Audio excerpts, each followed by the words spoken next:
presuming somebody did share their sketch with someone that they trusted, what kind of responses would be good things for the trusted person to respond to? I think the important thing is to not evaluate. It's simply to be honest about your response to it in terms of your feeling tone. And if you can't think of anything to say, just thank the person for sharing, because that's a real trust to share your journal with somebody. It really means a lot. It means that they trust you. I never ask anybody to share the journal with me. If I'm doing a group where I'm training teachers, I will say at the end of your journal period, you can just say, this is the time, if anybody wants to share, that you can. You can either talk about what you did in the journal, or you can actually open the journal and show us what you did, or read from it if you like. Of course, you don't want them to ever feel put on a spot. That's really important. And that's an area where we've noticed in the schools that there's less bullying, because we set these boundaries very clearly about no ridiculing, no analyzing, none of that, no judgment. And so when they hear that and they go, oh, okay, well, then this is a safe place to share. And it cuts down on any bullying, because the teacher will stop anybody who does. They'll remind them. And we actually have a list of the ground rules that we put on the walls in these schools where we train the teachers. And so the teacher will say to the kid, hey, there's no ridiculing here. Look at the rule. And if the teacher forgets the rules, the kids remind them. It's very cute. I mean, I've been in classrooms where they've been sharing and the teacher does something that's outside the lines of the rules, and the kid will say, rule number 4 says whatever, And so they're very vigilant about it. They want to make it safe for themselves. Right. And does the actual class itself come up with their own rules? No, the rules are given to the teachers when we train them. Yeah. Now, there are a lot of people out there teaching from my books that we didn't train, but all the ground rules are listed in there. And I make it very clear in the books. If you're not following these ground rules, you're not using my method. Call it something else. Don't call it creative journal. Right. You bet. So are you coming in with another book soon for us? Well, I have 13 books out now, and I just published an ebook, and it's called The Talent Workbook. Neat. It just went online. And it's based on an earlier book of mine which went out of print a few years ago called Putting Your Talent to Work.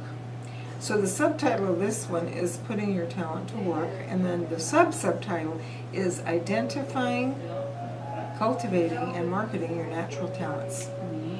So it's a workbook that has journal prompts at the lower left, a place to draw, and then a place to write. And it goes through all 3 areas of talent. What talent do you want to develop right now, for whatever reason? As a volunteer, professionally, for money, for what?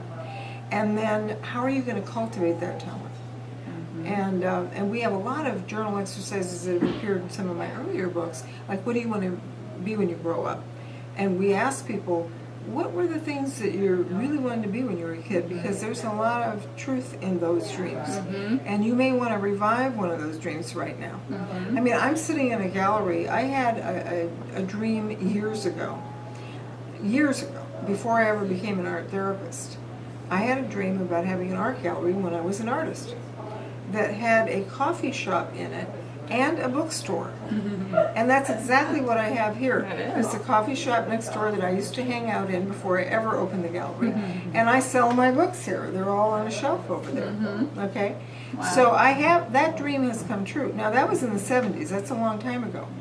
But I'm sitting in that dream right now. Was that part of your visioning when you were doing your visioning book? Did you have a vision? No, at that time I focused on visioning my house, and that's the house I lived in here. And I was visioning the relationship I wanted, which I have now, within the last 3 months, since September.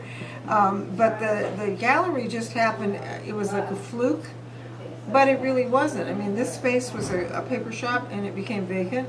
And a friend of mine recommended, oh, wouldn't this be a great gallery? And he said, you're an artist, wouldn't you want that? I said, yeah, great idea, but I'd do it as a co-op. So I pictured 2 friends actually 3. And I walked into the coffee shop, and one of them was sitting there, and 20 minutes later the other one came in. Wow.